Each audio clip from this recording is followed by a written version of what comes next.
morning, everybody. Mike Vaki, Princetontrader.com, here for ntmarkets.com with your Monday morning pre-market webcast. Okay, S&P 500 E-mini futures daily chart. And what we saw last week was a sharp move down, band ride for about 4 days. Didn't quite do the third standard deviation band. And then, a 2.5 day rally through Thursday, doing as high as 21.1475 on the June. And effectively what this was a failure at the mid-band. So we failed the mid-band. We've re-engaged the lower band here on the continuation chart. We're pushing towards the 2072 Globex lows now. I'm expecting to see a lower low here, and it comes down to basically two scenarios this morning. Either what we have here is your classic Sunday night to Monday morning low that gets retested.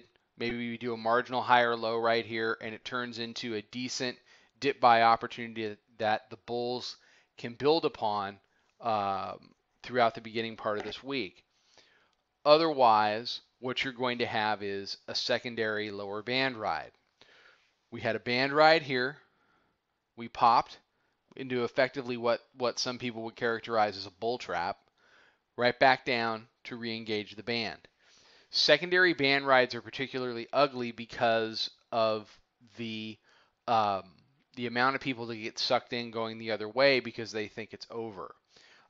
You have, I would imagine, a lot of trapped longs here from up above or from this level here that saw the bounce on Tuesday, came in, bought the dip, had been riding it, maybe got a little overconfident, didn't take as many profits as they should. Now they're holding on, hoping that what they see here is a double bottom.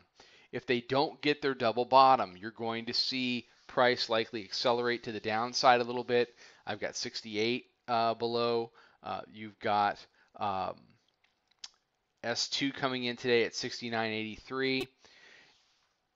Ultimately, if we do go on a secondary band ride, and we won't know until tomorrow, and then you've got the Fed meeting Wednesday at 2 o'clock that's going to complicate everything, of course.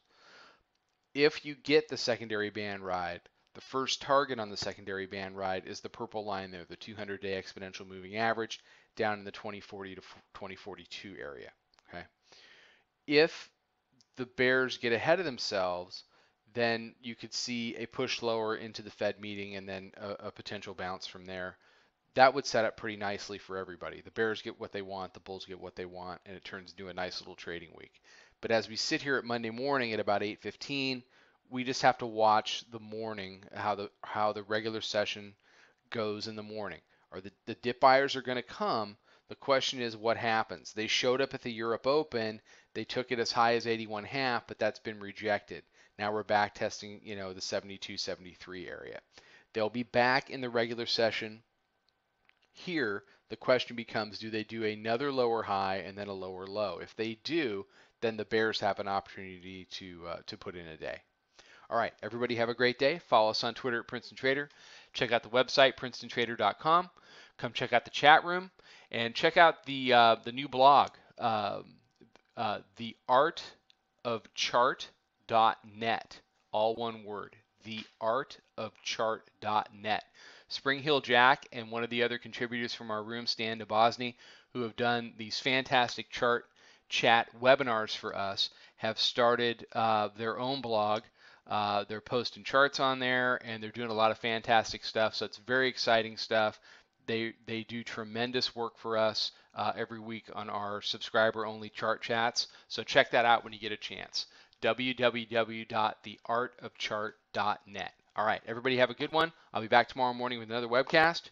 Trade them well, everybody.